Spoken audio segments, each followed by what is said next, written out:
तो ये थी हेडलाइंस और चलिए अब खबरें विस्तार से। हिमाचल प्रदेश में 68 विधानसभा सीटों के लिए वोटिंग का काम खत्म हो गया है। आज की वोटिंग के साथ कुल 412 उम्मीदवारों के भाग्य का फैसला ईवीएम में बंद हो गया। दोपहर बाद 3 बजे तक राज्य के करीब 55% वोटर अपने वोट डाल चुके थे। में कुल 55 लाख वोटर हैं। वोटिंग के लिए राज्य में कुल 7,881 पोलिंग बूथ बनाए गए थे। कांगड़ा जिले में सबसे ज्यादा 1625 पोलिंग बूथ बनाए गए, जबकि लाहौल स्पीति में सबसे कम 92 पोलिंग बूथ हैं। चुनाव के लिए केंद्रीय सुरक्षा बल की 67 और सीआरपीएफ की 15 कंपनियां तैनात की गई।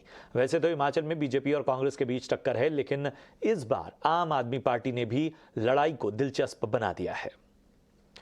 और वहीं सीएम जयराम ठाकुर के वोट देने के बाद हमारे सहयोगी मनोज कुमार ने उनसे खास बातचीत की। देखिए, मंडी में जरूर बाईपोल में बीजेपी को शिकस्त मिली थी, लेकिन विधानसभा चुनाव की बात करें तो बीजेपी को कम से कम ये लगता है कि वो दोबारा से सत्ता में वापसी करेंगे। और ये जो रवायत है, जो एक परंपरा रही है हिमाचल प्रदेश की, हर साल 5 साल बाद जो सरकार बदलती है, वो इस बार टूटेगी। और इस वक्त मुख्यमंत्री जयराम ठाकुर यहाँ पर मतदान करने के बाद बाहर सेल्फी पॉइंट पर आप देख सकते हैं अपने पूरे परिवार के साथ खड़े हुए हैं। जयराम ठाकुर मुख्यमंत्री, उनके साथ उनकी धर्मपत्नी साधना ठाकुर, बेटियां हैं दोनों, चंद्रिका और प्रियंका, उन्होंने भी वोट किया है। तो यहाँ पर सेल्फी खिंचवाते हुए मुख्यमंत्री जयराम ठाकुर जी। मुख्यमंत्री जी, मतदान तो कर दिया आपने? जी, मतदान कर दिया, बिल्कुल कर दिया। क्या अपील करेंगे प्रदेश की जनता से सर? मैं प्रदेश की जनता से यह अपील करना चाह रहा हूं कि ज्यादा से ज्यादा मतदान करें और लोकतंत्र को मजबूत करने के लिए अपनी जो भूमिका है उसको आप निभाएं, शांतिपूर्ण ढंग से मतदान करें। पहले भी आपने जिक्र किया है, मैं एक बार फिर से आपसे पूछ रहा हूँ कि क्या लग रहा है, माहौल क्या लग रहा है आपको हिमाचल प्रदेश में? अच्छा माहौल है, सब जगह से खबर सुनने को मिली है और अच्छा रुझान चल रहा है। मैं अभी कनेक्टेड हूँ सारी चीज़ों को से लेकर के, जो हमारे व्हाट्सएप ग्रुप हैं और उसके बाद सोशल मीडिया के माध्यम से सब जगह से रिपोर्ट आ रहा, बहुत अच्छा रुझान हैवी पोलिंग की तरफ हिमाचल बढ़ रहा है। इधर बीजेपी अध्यक्ष जेपी नड्डा ने हिमाचल प्रदेश में विधानसभा चुनाव जीतने का पूरा भरोसा जताया। उन्होंने कहा कि लोग डबल इंजन वाली सरकार से खुश हैं। वहीं उनसे और मुद्दों पर बात की हमारे सहयोगी सब्यासाची रॉय ने। सर, यूनिफॉर्म सिविल कोड एक अहम मुद्दा रहा है। हमने देखा है लगातार कांग्रेस पार्टी उस पर अटैक करती रही है। क्या यूनिफॉर्म सिविल कोड पोलराइज कर पाएगी वोटर्स को? सर देखिए, हम पोलराइज करने की दृष्टि से नहीं करते हैं कोई भी काम, हम प्रदेश के देश के हित के कारण करते हैं। Is it not the responsibility of every citizen of the country to shoulder the responsibility and the problems together of any state? So अगर सोसाइटी में यूनिफॉर्मिटी आती है तो दिक्कत की बात कहाँ है? तो it is for the strengthening of the society, not polarisation of the society. Sir, हमने देखा है कि अग्निपथ स्कीम को लेके इवन राजनाथ सिंह ने भी बहुत सारी चीजें क्लियर की है। There was a miscommunication, misleading attempt being made, but the Congress says, Priyanka Gandhi ने कहा है कि ये युवाओं को भटकाएंगी, युवाओं के फ्यूचर के साथ खिलवाड़ हो रहा है। सर ऐसा है कि ये नेगेटिव प्रचार से इनकी जिंदगी गुजर गई, अब इनको कोई सीरियसली लेता नहीं है। ये भी पढ़ते लिखते कम हैं, इनको जानकारियां कम होती हैं। अच्छा है, आप इसी मुगालते में रहो तो अच्छी बात है, उसमें मुझे क्या कहना है। लेकिन सच्चाई ये है कि यूथ मोदी जी के साथ है, यूथ बीजेपी के साथ है। सर, पूरे कैंपेन में हमने देखा है कि आप हो गए, प्रधानमंत्री हो गए, अनुराग ठाकुर हो गए, हेवी वेट्स कैंपेन कर रहे थे, बट कहीं ना कहीं राहुल गांधी बिल्कुल नहीं दिखे कैंपेन में। ये उनके पार्टी का मसला है, वो तय करे। उनके यहाँ तय होता है ना, टेररिस्ट होते हैं ना, कहाँ हम डूब रहे हैं तो वहां नहीं जाएंगे, जहां कुछ आशा होगी वहां उछल करके पहुंच जाएंगे। हमारे यहाँ ऐसा नहीं होता है। हर चुनाव को हर नेता और हमारे मोदी जी फ्रंट से लड़ते हैं, हम सब उनके सिपाही हैं, हम उसी तरीके से लड़ते हैं। सर, इसके बाद गुजरात पोल्स और एमसीडी पोल्स है दिल्ली में, उसके लिए क्या स्ट्रैटेजी? पूरी तैयारियां हैं, हम सब की तैयारियां करते हैं। एमसीडी के आज शाम तक हम कुछ रिजल्ट्स, टिकट्स डिस्ट्रीब्यूट कर देंगे। कल तक मैं दिल्ली पहुंचूंगा तो कल फिर हम फाइनल कर देंगे। सर, लास्ट क्वेश्चन पूछूंगा कि सर हमने कांग्रेस को भी देखा और आज तृणमूल कांग्रेस के एक लीडर ने फिर से द्रौपदी, स्टेटमेंट में देखा नहीं, बट जो मैंने सुना it is condemnable. Thank you so much sir. और चलिए अब देखते हैं एक रिपोर्ट की हिमाचल का समीकरण क्या इशारे दे रहा है और चुनावी ऊंट किस करवट बैठ सकता है। हिमाचल में बदलेगा इतिहास, किसके सर हिमाचल का सिरमौर। ठंड खून जमा देने वाली है। हिमाचल की वादियां बर्फ की सफेद चादर से ढकी हैं, लेकिन सियासी पारा चढ़ा हुआ है। बीजेपी की नजरें हिमाचल में इतिहास बदलने पर टिकी हैं, तो वहीं कांग्रेस हिमाचल में अपनी खोई हुई विरासत को फिर से हासिल करने का ख्वाब देख रही है। लेकिन बीजेपी और कांग्रेस की इस लड़ाई को आम आदमी पार्टी ने त्रिकोणीय बना दिया है। पीएम मोदी के नेतृत्व में बीजेपी के नेताओं ने धुआंधार चुनाव प्रचार किया, वहीं कांग्रेस के प्रचार अभियान की कमान पार्टी महासचिव प्रियंका गांधी वाड्रा ने संभाली। हालांकि पूर्व कांग्रेस अध्यक्ष राहुल गांधी प्रचार से पूरी तरह दूर रहे हैं। ऐसे में अब सबकी निगाहें जनता पर टिकी हैं कि हिमाचल की जनता किसे सिंहासन पर बिठाएगी और किसे नहीं। आइए एक नजर डालते हैं विधानसभा सीटों पर। हिमाचल प्रदेश में कुल विधानसभा सीटों की संख्या 68 है। हिमाचल में कुल 55 लाख से ज्यादा मतदाता हैं। कुल 412 उम्मीदवारों की किस्मत का फैसला होगा। सूबे में कुल 7,884 मतदान केंद्र बनाए गए हैं। इनमें से 789 संवेदनशील और 397 अति संवेदनशील मतदान केंद्र हैं। हिमाचल का ये चुनाव कई मायनों में खास है। यहाँ 5 साल सत्ता बदलने का इतिहास रहा है, लेकिन सवाल उठता है कि क्या इस बार ये इतिहास बदल जाएगा। बीजेपी की साख दांव पर थी, इसलिए प्रधानमंत्री ने खुद प्रचार की बागडोर संभाली थी। आइए अब एक नजर डालते हैं हिमाचल के वीवीआईपी सीट पर। सीएम जयराम ठाकुर मंडी में से अपना भाग्य आजमा रहे हैं। कांग्रेस पार्टी के चेतराम ठाकुर और आपके गीतानंद ठाकुर चुनावी रण में हैं। प्रदेश कांग्रेस अध्यक्ष मुकेश अग्निहोत्री हरोली विधानसभा सीट से मैदान में हैं। पूर्व सीएम वीरभद्र सिंह के बेटे विक्रमादित्य सिंह अपना भाग्य शिमला ग्रामीण से आजमा रहे हैं। सतपाल सिंह सत्ती को बीजेपी ने ऊना से मैदान में उतारा है। हिमाचल प्रदेश में सरकार बनाने के लिए किसी भी राजनीतिक दल को 35 सीटों की जरूरत होगी। पहाड़ियों की गोद में बसे इस राज्य का चुनावी सफर काफी रोचक रहा है। एक बार ऐसा भी आया जब कांग्रेस और बीजेपी के बीच मुकाबला टाई टाई हो गया। साल 1998 का चुनाव काफी रोचक हो गया था। तब कांग्रेस और बीजेपी 31 सीटों पर जीत हासिल की थी। हिमाचल के कांग्रेस के खाते में 5 सीटें गई थी। उसके बाद से दोनों की पार्टी बारी बारी से हिमाचल की सत्ता पर राज करती रही, लेकिन अपने आप को कट्टर ईमानदार बताने वाली आम आदमी पार्टी ने मुकाबले को रोचक बना दिया है। पिछली बार की चुनावी यानी 2017 की बात करें तो बीजेपी ने 44 सीटों पर जीत हासिल करके सरकार बनाई थी। कांग्रेस को 21, सीपीएम को 1 सीट पर जीत मिली थी, जबकि 2 सीटें अन्य के खाते में गई थीं। बीजेपी, कांग्रेस और आप ने लोक लुभावन चुनावी वादे किए थे।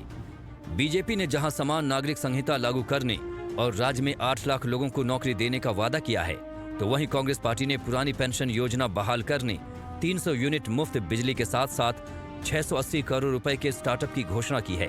लेकिन हिमाचल की जनता किसके वादों पर बटन दबाएगी, इसका फैसला आज तय हो गया।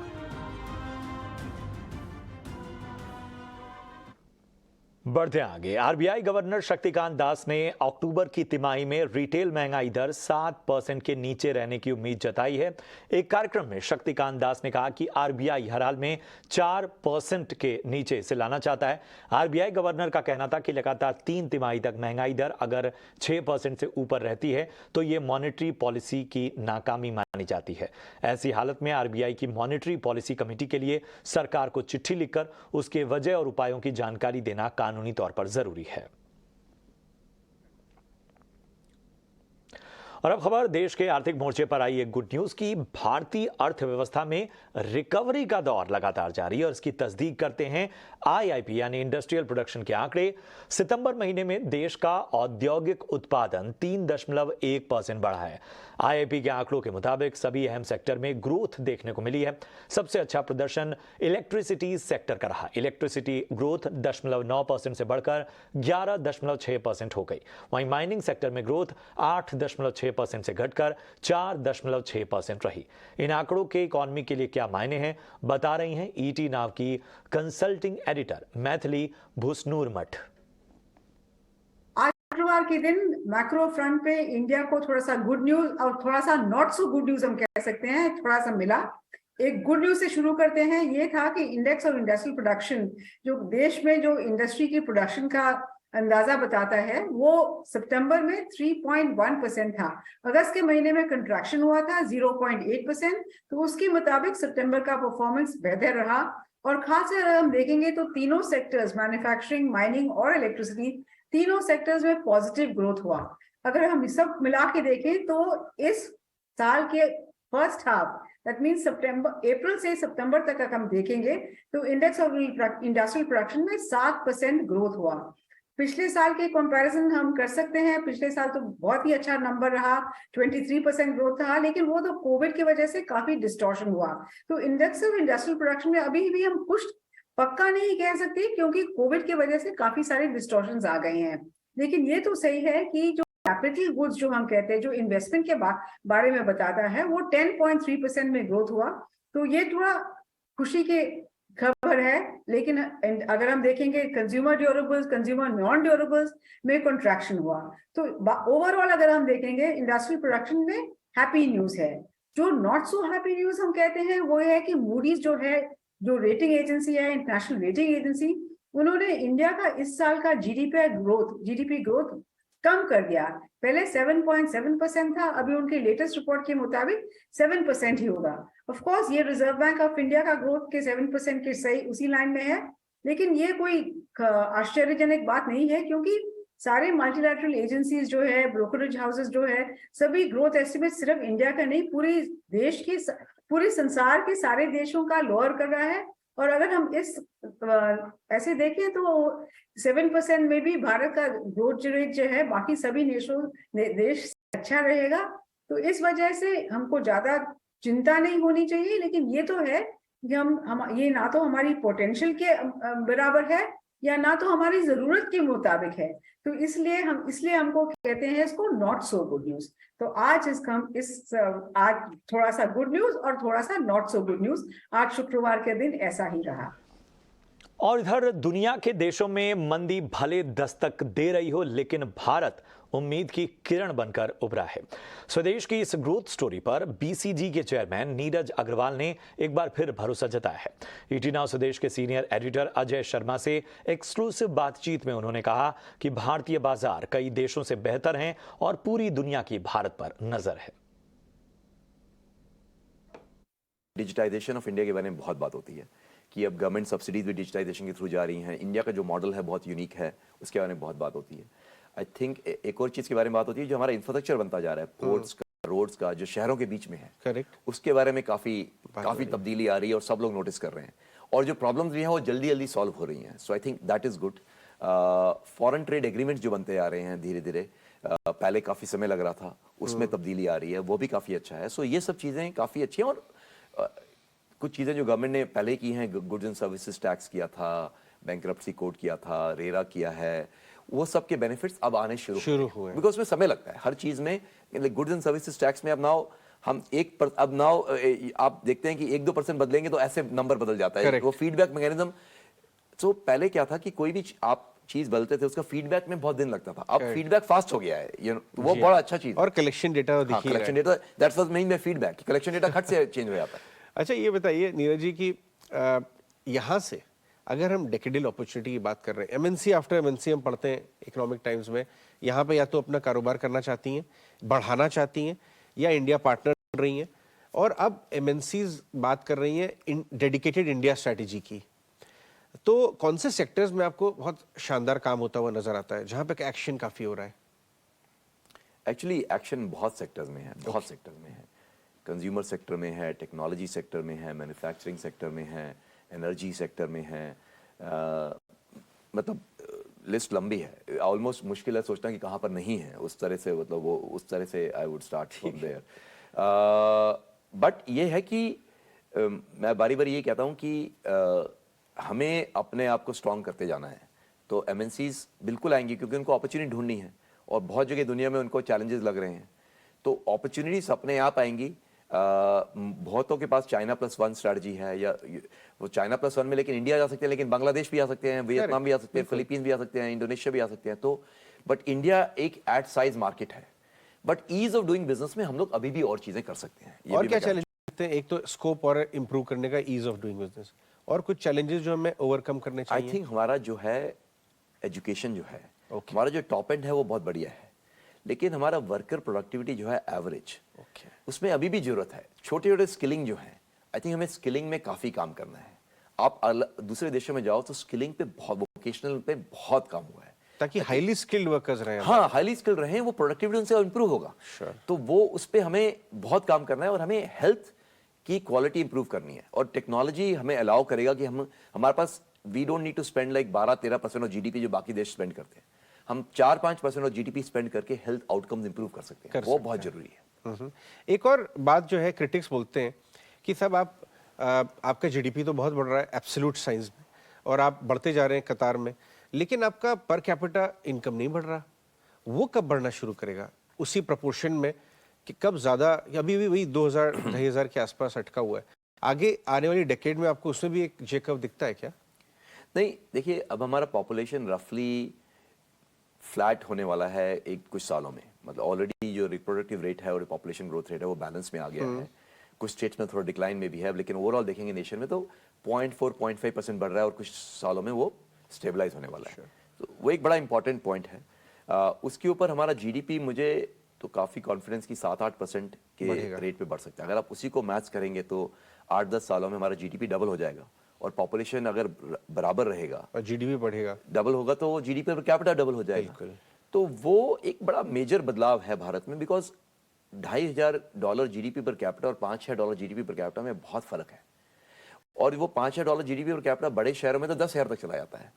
तो उसमें जो आपकी आमदनी है वो उसको आप किस तरह स्पेंड करते हैं, किस तरह की चीजें खरीदते हैं, आपका नजरिया क्या है, सब बदल जाता है।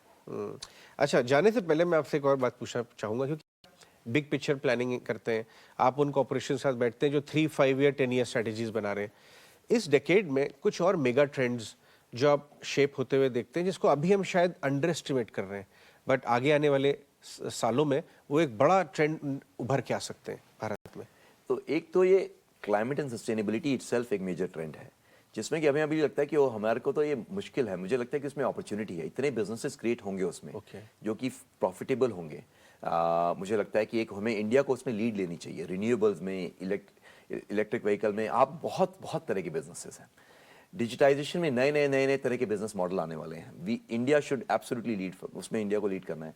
तीसरा, ये जिसे कहते हैं ना हम सिंथेटिक बायोलॉजी, ये बहुत सारा, अगर मैं एक टेक्निकल वर्ड यूज करूं, अभी तक जो भी अपॉर्चुनिटी हुए थे वो फिजिक्स और कंप्यूटर साइंस के इंटरसेक्शन पे हुए थे। अभी बायोलॉजी और कंप्यूटर साइंस के इंटरसेक्शन पे बहुत नए तरह की अपॉर्चुनिटी है। प्लांट बेस्ड फूड्स, नए तरह के ड्रग्स, ये सब में बहुत अपॉर्चुनिटीज है। एग्रीकल्चर में क्रिस्पर टेक्नोलॉजी को आप अपना नया ग्रीन रेवोल्यूशन हो सकता है। तो ऐसे बहुत सारी चीजें जो कि बहुत जरूरी है भारत के लिए। बढ़ते आगे, अब बात दिग्गज कंपनियों के दूसरी तिमाही के नतीजों की। हिंडाल्को के नतीजे मिले जुले रहे। कंपनी की आय में बढ़त देखी गई, लेकिन मुनाफे में गिरावट देखने को मिली है। नतीजों की पूरी डिटेल्स दे रही हैं हमारी सहयोगी अर्शेशा। जी हाँ, हिंडाल्को के नतीजे एक्सपेक्टेशन से काफ़ी अच्छे आए हैं। सीक्वेंशियल बेसिस पर बात करें तो लोअर रियलाइजेशंस और हायर कॉस्ट ऑफ प्रोडक्शन के चलते नतीजों पर इम्पैक्ट देखने को मिला है। रेवेन्यूज़ में 6% का फॉल देखने को मिला क्वार्टर ऑन क्वार्टर बेसिस पर। मार्जिन 7.5% के आसपास आए हैं और प्रॉफिट आफ्टर टैक्स में भी 62% का फॉल देखने को मिला क्वार्टर ऑन क्वार्टर बेसिस पर। लेकिन लोअर रियलाइजेशंस के चलते इम्पैक्ट देखने को मिला। एल्यूमिनियम प्राइसेस याद रखें 18% से गिरे थे क्वार्टर ऑन क्वार्टर बेसिस पर और कॉस्ट ऑफ प्रोडक्शन में भी एक इंक्रीज देखने को मिला। थर्मल कोल कॉस्ट सिक्वेंशियल बेसिस पर प्राइसेस राइज हुए थे और उसी के चलते नतीजों पर इम्पैक्ट देखने को मिला है। कंसोलिडेटेड नेट डेट की बात करें तो 42,000 करोड़ के आसपास कंपनी की नेट डेट है 30 सितंबर के हिसाब से और क्वार्टर ऑन क्वार्टर बेसिस पर नेट डेट काफ़ी स्टेडी रही है। याद रखें, नोवेलिस जो हिंडाल्को की होल्डी ओन सब्सिडरी है, उसके नतीजे कुछ दिन पहले आए थे और कंपनी ने बताया था कि second half of the year first half of the year से कंपेयर करें तो चैलेंजिंग रह सकता है। लेकिन हिंडाल्को के स्टैंडअलोन नतीजे एक्सपेक्टेशन से काफ़ी अच्छे आए हैं और उसी के चलते फ्राइडे के ट्रेडिंग सेशन में स्टॉक में अपमूव भी देखने को मिला। इधर देश की बड़ी बीमा कंपनी जीवन बीमा निगम के दूसरी तिमाही के नतीजे आ गए और इस बार LIC के लिए सितंबर तिमाही शानदार रही। कंपनी का नेट प्रॉफिट जुलाई से सितंबर 2022 में कई गुना बढ़कर 15,952 करोड़ रुपए पर पहुंच गया। नेट इन्वेस्टमेंट और नेट प्रीमियम इनकम में भी ग्रोथ नजर आई है। नेट इन्वेस्टमेंट इनकम को देखें तो 34% बढ़कर 1.5 लाख करोड़ के ऊपर रही है, जो कि काफी शानदार है। चले बढ़ते हैं अगली खबर की ओर। अगली खबर है नई दिल्ली और अहमदाबाद रेलवे स्टेशन के रीडेवलपमेंट से जुड़ी हुई, जहां कई बड़ी कंपनियों ने इसमें दिलचस्पी दिखाई है। इस खबर पर ज्यादा जानकारी दे रहे हैं हमारे सहयोगी समीर दीक्षित। रेल मंत्रालय के बेहद महत्वाकांक्षी स्टेशन रीडेवलपमेंट प्रोजेक्ट को लेकर के बड़ी खबर। सूत्रों के मुताबिक जो हाल ही में कैबिनेट ने 3 स्टेशन, अहमदाबाद रेलवे स्टेशन, नई दिल्ली रेलवे स्टेशन और छत्रपति शिवाजी महाराज टर्मिनस मुंबई के इन स्टेशन के रीडेवलपमेंट को हरी झंडी दिखाई थी, इनको मंजूरी दी थी। तो इन 3 स्टेशन के लिए कई दिग्गज इंफ्रा कंपनियों ने अपनी दिलचस्पी जताई है।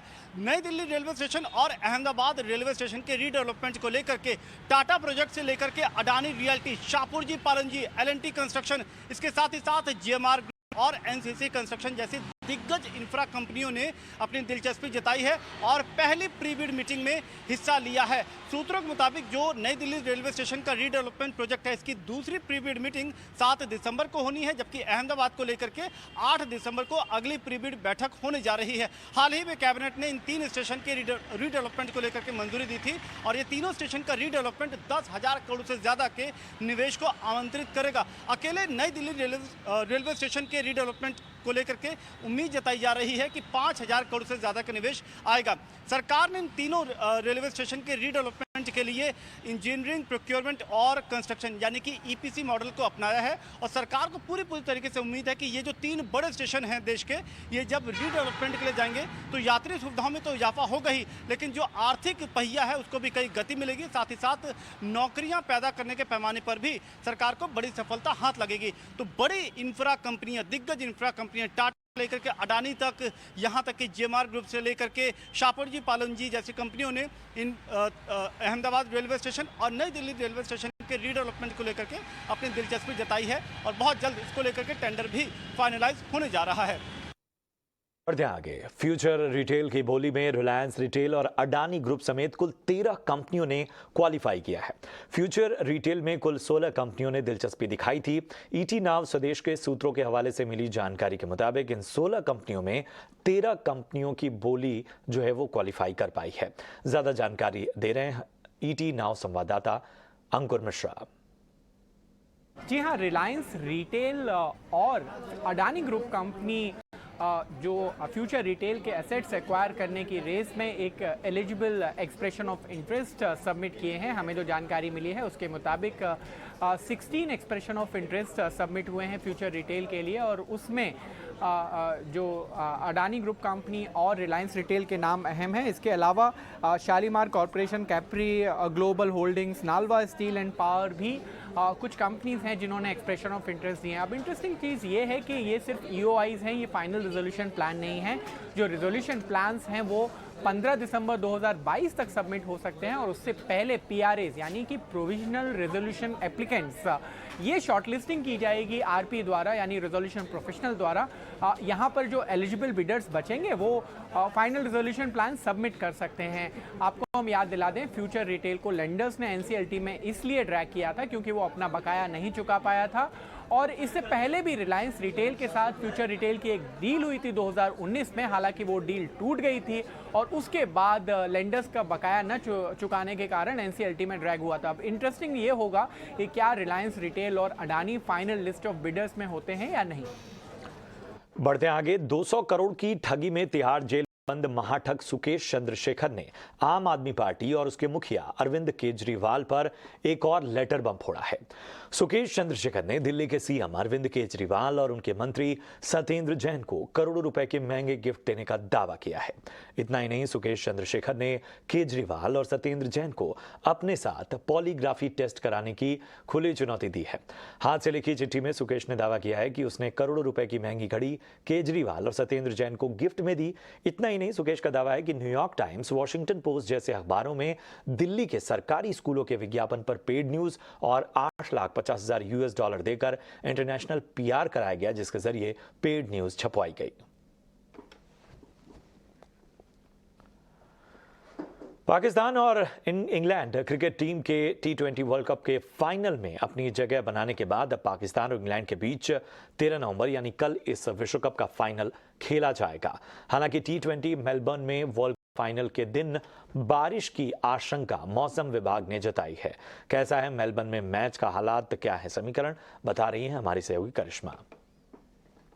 मेलबर्न क्रिकेट ग्राउंड में एक ऐतिहासिक फाइनल होने वाला है, इंग्लैंड बनाम पाकिस्तान। अगर पाकिस्तान की बात की जाए तो इस T20 वर्ल्ड कप में उनका परफॉर्मेंस जो है वो अच्छा नहीं रहा है सेमीफाइनल पहुंचने तक।